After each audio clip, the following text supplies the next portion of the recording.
महाविकास आघाडीच्या काळापासून रखडलेल्या राज्यपाल नियुक्त 12 आमदारांची नियुक्ती लवकरच होणार आहे। न्यायालयानं राज्यपाल नियुक्त 12 आमदारांच्या विषयामध्ये आम्ही हस्तक्षेप करू शकत नाही, तो राज्य सरकारचा विशेष अधिकार असल्याचा निर्वाळा दिल्यानंतर सत्ताधाऱ्यांच्या गोटात आता हालचालींना वेग आलाय।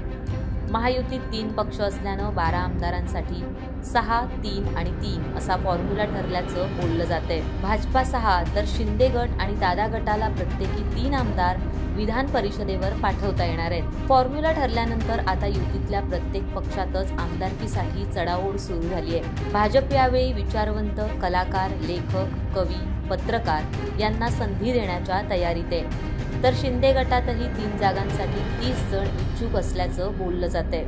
तर अजित पवार गटात संभाव्य उमेदवारांची नावं समोर येताच नाराजी नाट्याला सुरुवात झाली आहे। शिंदेंच्या शिवसेनेकडून विधान परिषदेच्या माजी आमदार मनीषा कायंदे, पक्षाची संघटनात्मक जबाबदारी सांभाळणारे संजय मोरे आणि गिरीश पांडव यांच्या गळ्यात आमदारकीची माळ पडेल अशी शक्यता व्यक्त केली जाते। तर दीपक सावंत यांचं देखील नाव आघाडीवर आहे। अजित पवारांच्या राष्ट्रवादीकडून पक्षाच्या महिला प्रदेशाध्यक्ष रुपाली चाकणकर, माजी खासदार आनंद परांजपे आणि सिद्धार्थ कांबळे यांच्या नावाची चर्चा आहे। परंतु रुपाली चाकणकर यांच्या नावाला पक्षातीलच महिला नेत्यांनी विरोध केल्याचं पाहायला मिळतंय।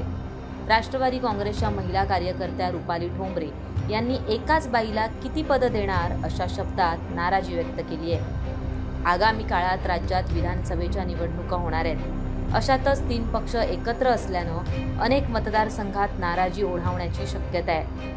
अशावेळी राज्यपालांच्या कोठ्यातून काही नेत्यांना विधान परिषदेवर पाठवून नाराजी दूर करण्याचा प्रयत्न 3 पक्षांकडून केला जाईल असं देखील बोललं जातंय। त्यामुळे आगामी काळात युतीतले पक्ष राज्यपालांच्या कोठ्यातून कोणाला आमदारकी देणार हे पाहणं महत्त्वाचं ठरणार आहे।